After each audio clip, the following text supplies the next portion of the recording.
Bonjour, je m'appelle Cyril Vanul Et moi Margot Denis. et nous allons vous présenter la e-réputation. Qu'est-ce que la e-réputation? Alors, cette réputation est l'avis général qu'ont les internautes d'une personne physique ou morale. C'est-à-dire pour une personne physique, ce qu'il a partagé sur les réseaux sociaux, qui peuvent lui retomber dessus par rapport à un entretien d'embauche par exemple, ou d'une personne morale, comme une société, grâce aux avis de la communauté internet sur les blogs, les sites d'actualité, les commentaires des sites de vente, etc. C'est vraiment une notion qui a explosé ces dernières années, c'est une prise de conscience, je dirais, sur qu'est-ce que les autres pensent de moi sur internet. Alors, qui sont les acteurs de cette réputation? Alors bien sûr, le point central, c'est les consommateurs. En effet, maintenant, les consommateurs sont aussi des acteurs de la consommation, puisqu'ils peuvent laisser des commentaires sur des sites de vente ou avoir des débats sur des réseaux sociaux et des sites d'actualité qui permettent de former justement cette e-réputation à propos d'une personne morale ou d'une personne physique, bien entendu.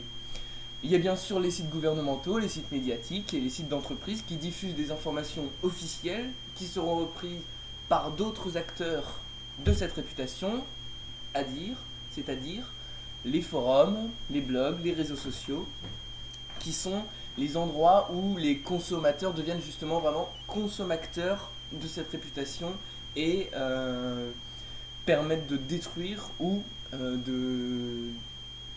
d'évangéliser une réputation sur internet. Les entreprises utilisent donc des annonces officielles pour gérer cette réputation et jouent vraiment la carte de la transparence et de la communication, et ce qui donne lieu à des chocs de communauté comme va vous l'expliquer ma collègue.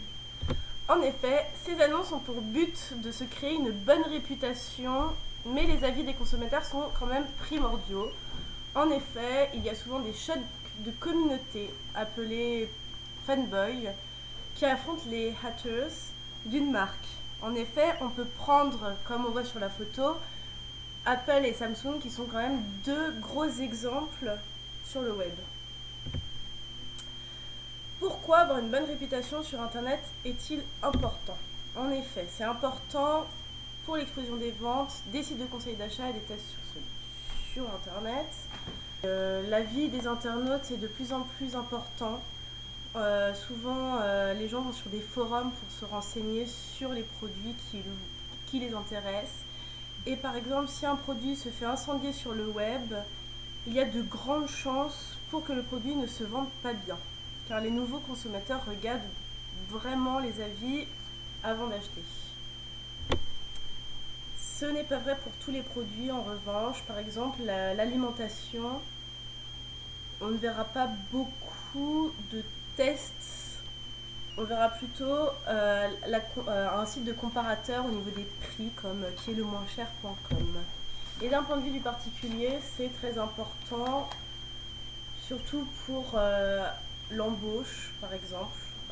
La personne qui veut embaucher quelqu'un peut très bien les regarder sur des réseaux sociaux comme par exemple Facebook, où il peut avoir accès à des photos qui pourraient nuire à la possibilité d'embauche d'une personne. Donc en conclusion, on peut dire que la réputation sur internet est devenue très importante, une nécessité même, où du coup il est très important de faire très attention au niveau de cette réputation, à ce qui est mis sur internet, sur soi, sur les entreprises. Et c'est pourquoi de nouveaux outils ont été développés comme de Social Mention, où on peut très bien avoir accès en tapant le nom d'une entreprise ou d'une personne à sa réputation sur internet et tous les sites qui le concernent.